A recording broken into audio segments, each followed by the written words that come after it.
Okay, there you go. SOS with the appropriate capitalization. Thank you very much. So we haven't seen SOS in a while. I know that he came back from military and then, frankly, just dropped off my radar. He didn't get to enough events, I'm guessing is what happened. I think he was playing StarCraft, but then he just didn't make it through qualifiers and regionals and stuff. And our last tournament was EWC almost a year ago, so you have to forgive me for not remembering what he's been like. But he did announce that he was looking for a team just a couple of weeks ago. I don't think he's found one yet. There are pickups happening. It feels like every other day, but I'm not sure he's been picked up yet.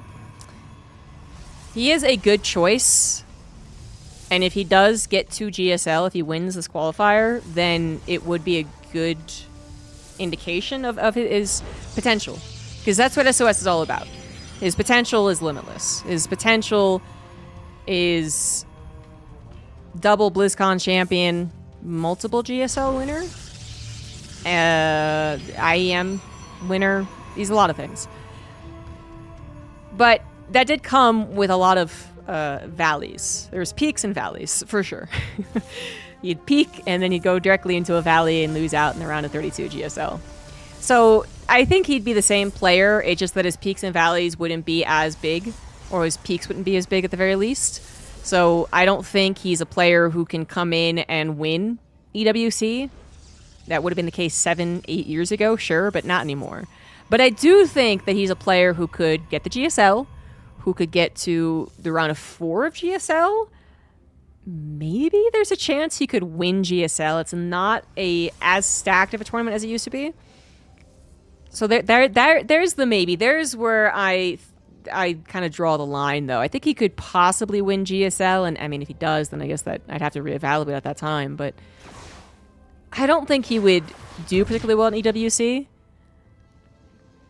But if he gets there, then that's already such a goal achieved at this point. Like for his presence in StarCraft, sure, but for the money means as well. The money's at EWC, and that's just the truth. And so if you get there, that is... For a lot of these guys, they want more. They'll always want more. They want to win. Sure, that's competitiveness. That's pro gaming. But for a lot of these guys, I think it's just like, oh my god, I can't believe I made it here. I can't believe I get 50,000 just for making it, or whatever it is. But he has to go through a couple other good players, Nightmare included, really. Nightmare is definitely a scary opponent. SOS does seem pretty up to date on his metas, though. Nightmare goes for a very typical 2-gate, which is still meta. He's not doing anything wrong. But we have seen a lot more people try the 1-gate Nexus because Max Packs has shown that it's possible, and because a lot of these guys face Max Packs, and that does seem to be the best answer so far against Max Packs is to do what he does.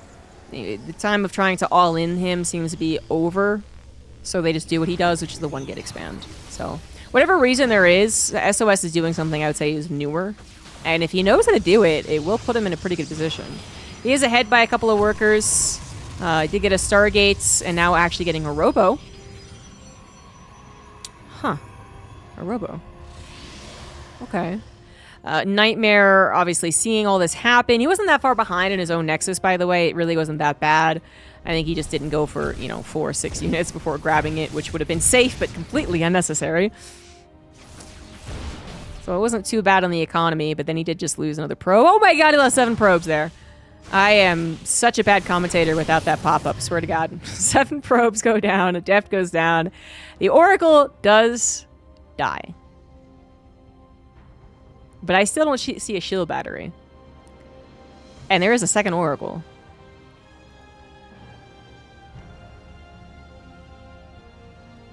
Stalkers will be in position, and it's one of those things where, yeah, technically you would be fine if you built 2 shield batteries, but then if you build a shield battery, the 2 oracles would still be alive, probably. And then they'd pierce through the shield battery anyway. But also, you didn't build a shield battery for the first oracle. Oh no, they got me. Well, now I really can't afford to produce 2 shield batteries to be safe because I already took the damage. And also, I have stalkers now, so I really shouldn't have to build a shield battery. I should just have my units in position. But it sometimes... Okay, the Oracle does go down. It sometimes backfires. Sometimes that second Oracle gets all sneaky. In that case, Nightmare not getting 2 shield batteries past the problem is the right call. He does have a good number of Stalkers that can now all collect together, by the way. Literally none of them have to be left at home for the Oracle. That Oracle was providing a decent amount of offense consideration. Nightmare with 2 less Stalkers in this attack is a really big deal, honestly. Because with 2 extra Stalkers, we're at that point where he might actually be able to take on that army, even with the Immortal included. Now, he's popped the shield on it. He still has Guardian Shield and Force Fields as well. I don't think the 2 extra Stalkers actually did make this or break this. But I mean, if he had gone for the throat, it might have. As far as getting that Nexus cancel, that did seem rather assured. Just not enough defense from SOS. That was a pretty far gone Nexus, too. That was going to match Nightmare's Nexus. So that's a very, very painful loss. This did end up being the Charge Immortal composition, by the way. I figured that there would be a Robo on the way. A little overcommitment there from Nightmare by the looks of things. 2 Immortals, twice as good as 1. The Stalkers bit on a little more than they could chew. Bit off. Whatever. And now, Charge is almost done. +1 could be Chrono to be done. He's going to grab that 3rd Nexus. He's not going to try and 2-base all in from this point. It'd be a very bad timing for him to do it. He doesn't have a lot of gateways. He doesn't have those upgrades done. And, frankly, it would just probably be kited all the way to Nightmare's base. It wouldn't work out anyway. So now is not the time to push, but this is going to be Charge Immortal Archon. It's kind of funny. We got, like, this new opener with the 1-gate expands into a very old composition of Immortal Charge Archon. And Immortal Charge Archon is still one of the heaviest hitting compositions for PvP. It lacks the malleability, perhaps, of the Stalkers. It was a no contest, I think, at one point in StarCraft 2. In Legacy of the Void, even, because that's 10 years old or whatever. It was no contest. You went Immortal Charge Archon. That is what you did. And then people started doing this Blink thing. The Warp Prism got to be a real problem, so we had to take care of that. And then Blink became even more of an answer. And then that robot that came in briefly to our lives was like, Blink is really, really good. And we're like, okay, maybe it has a point. Maybe the AI will take over. And I don't know. That's a very brief, non-descriptive history of PvP. But the point is, we figured that Blink could actually do better. But this is a heavy-hitting army. It gets across the map with without a lot of kerfuffle, and it puts those Stalkers up against a wall. This army can look a lot better. +2 attack is also the most typical, oldest timing in the books. That does seem to be what SOS is thinking of. Nightmare has his own attack, though. This is not just the Stalkers. This is with the Sentries and the Immortals.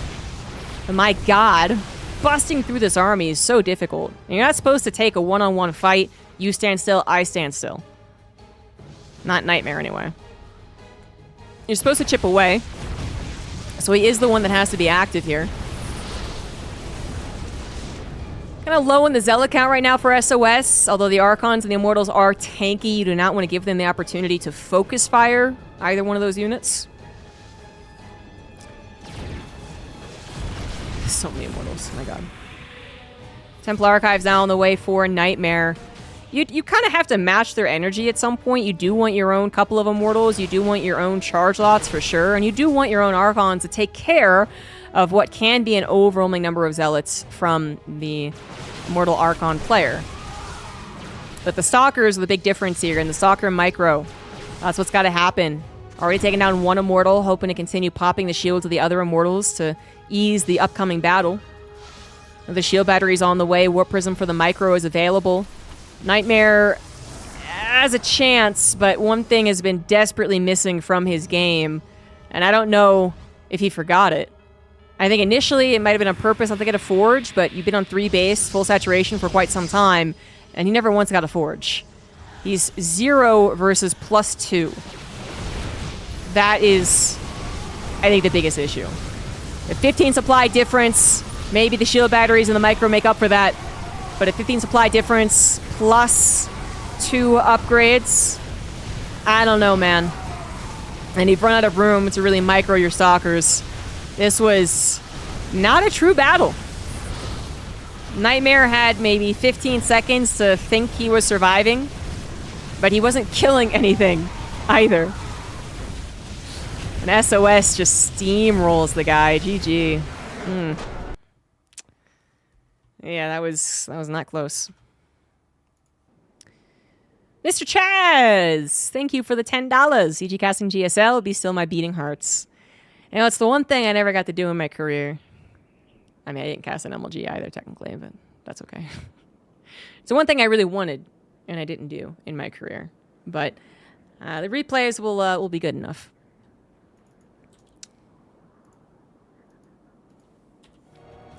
In the bottom left of Amygdala, it is SOS. Of course, he's on the other side.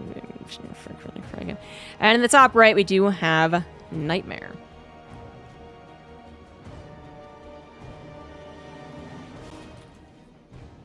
Who do I think is favored to win GSL Season 1? Ooh, that is a good question right now. The skill read is difficult for me right now. Not because I think I've lost the ability to read skill. Rather, I just don't cast the variety of players I used to. And the amount of players playing consistently and like everything, I think, is also going down as well. Well, you know, Cyril and Rainer, for instance, never played everything anyway. So there's always been players who were more of a question mark. They didn't play in literally everything, so that was always harder to read. You know, I don't know what SOS is. I saw that first game, looked okay. Might have been more on Nightmare's mistakes. He did get himself into a decent position, but yeah, otherwise, I don't have a lot to take here from SOS. Maru apparently is so injured that he has been excused from military. I feel like I had to like quadruple check that information because I didn't quite process it. I didn't know that was possible, honestly. I thought if you were injured, the military was just like, well, we'll wait for you. It's like, they're like Rose in the Titanic, all right? They wake up in their dreams, and Maru has a fully healthy shoulder and is waiting for them at the top of the stairs. But apparently not. Apparently they're just like, oh, you're still injured? Okay, never mind, we don't need you. So, okay.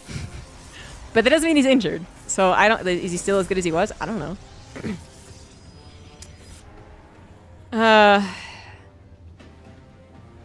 Who else? Who else would I usually say is going to win? I know some players didn't make it. Like, I actually don't know if Maru made it. I just assumed that he did. I don't know. All right. So an even further question mark for Maru. Who else could make it? Hero? Hero could be very, a good choice. Rainer could be. I mean, if he's in form, he's in form. And if he gets through these qualifiers, then I think he has a good chance of winning, actually. It is even more different than it has been in previous years. I mean, GSL has been, a shadow of itself for a while, and now it's, what's shadowy than a shadow? I don't know. But at a time where we did think GSL was weak, the Foreigners still failed. It's true. But I think it's even weaker at this point. So I don't think it's illogical to predict a Foreigner to win. I don't know. It's really hard to say. Really hard to say. Anyway, we do have a 1-gate expand from SOS again, guys. Nightmare did go for his 2-gateway opener, but again, not that much later to the Nexus. He doesn't prioritize building units, because once you see they're expanding quickly, you could produce units to go and attack them. That is true. But if that is not going to be your plan, if you don't think it's going to work, then you just have to catch up on the Nexus yourself. A memory of a shadow? There you go, yeah.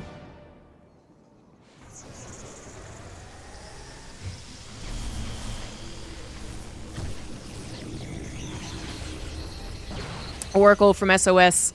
Once again, did he kill 7 probes this time? No, he did not. Only killing 2, but also surviving, so the double Oracle could be in play. It is not this game, though. That is very important for Nightmare to know. I can be late to that knowledge. Nightmare cannot. Dark Shrine, Dark Shrine, Dark Shrine. No. Dark Shrine. Apparently not, but it's also not using Blink, so I don't know what this is. He should be using the Twilight Council. There it is. Blink is on the way. Where can you watch this live? All right, so GSL qualifiers have never been live. Well, not really. There's been some streams, but the qualifiers have never really had a broadcast. The actual season is going to be on Africa TV or Soup. Why do they call it that? I don't know. It's going to be on Soup TV. They have clarified that this year, the live broadcast will only be on Soup. VODs of the live broadcast will be uploaded to YouTube.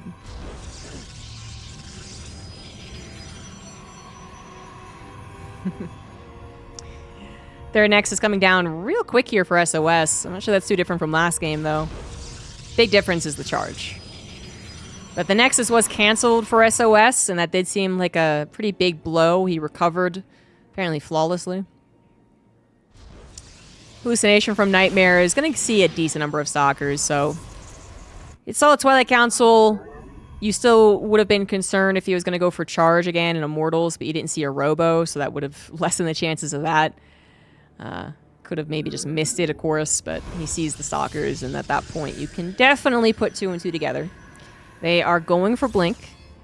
Robo is coming down now for Nightmare. It could be slower. You know, SOS is holding off on the Robo. Usually this Robo... the Robo timing is for, I suppose, a couple different things. Obviously, if you are afraid of a Dark Shrine, get a Robo. But Dark Shrine isn't that popular nowadays. And then it can be for a couple extra Immortals, which can be a difference maker. And it does seem like kind of a stylistic thing. Some Protoss reliably get, let's say, 2 Immortals, and some really don't bother. And they really skip that Warp Prism 5 ever. And then it's hardly ever for a Warp Prism at this time, just because Blink is done, and a Warp Prism wouldn't last very long. So those are the reasons you would get it at whatever time that you do. This could be safe. This honestly could just be a safety Robo, because SOS would absolutely go for a Dark Shrine. And it can be tricky to tell if there's a Dark Shrine, just because they think the actual things you can scout, if you just can't literally get your eyes on it, a little ambiguous sometimes. That does mean he's going to have an Observer, which could help later on, but SOS has had this Oracle alive. He's not been very active with it, because Blink is done, and it would be killed, but it is alive. It could get that Observer, for instance, need be, or it could just be used for stasis traps. Proxy Gateway is on the way here for SOS. He's got 7 gateways. 8th is on the way. 3 base. Not a whole lot of gas here. Nightmare went up to 4 gases. SOS literally on 2. Oh.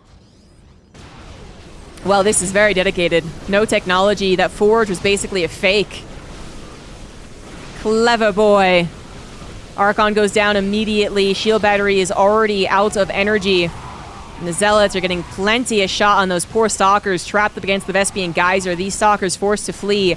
Archons are perfect for a situation like this. It's going to be an overwhelming number of Zealots, but the problem is Archon number is not high. And there is a target that is targeted for a reason by SOS. He wants to grab the Archon. He gets it. Zealots still going to town on that 3rd base. Now more Zealots still piling on in here as all the gateways are done. And about 20 seconds prior to that +1 being finished for Nightmare. No charge of his own either. Immortal popping out won't be really all that helpful, but it's better than nothing. And now you see SOS add on a handful of Stalkers as their micro potential is still very important. Taps the Immortal, gets the shield gone. Archon is in a pretty good position, I must say. And that +1 is finally done. But SOS has already culled the army so much. He's at double the army supply of Nightmare. Nightmare just had no idea this was happening. I didn't until it was already happening, basically. But that was quite clever. The Forge, was it scouted? Actually, the Forge wasn't even scouted. But it was a very convincing fake. That would have just further told Nightmare, like, hey, he's going to use it eventually. And it would have been very, very difficult for Nightmare to scout the gases, particularly if he thought that everything was hunky-dory. He's not going to send out a bunch of hallucinations if he does not need to. And those hallucinations just might not think of checking the gases, because how many PvPs do you see where a guy's on 3 base, 2 gas? I mean, at least 4, right? At least 3, let's say. At least 3. Anyway, that is SOS pulling out the tricks, doing a different composition in the first game. And then the second game, definitely a clever all-in right there. Nightmare didn't see the lack of gas, didn't see the proxy gateway, and didn't see any other indicators that would mean that he's not macroing, he's not thinking about the future. So he was just completely caught off guard. GG's, SOS, clever boy.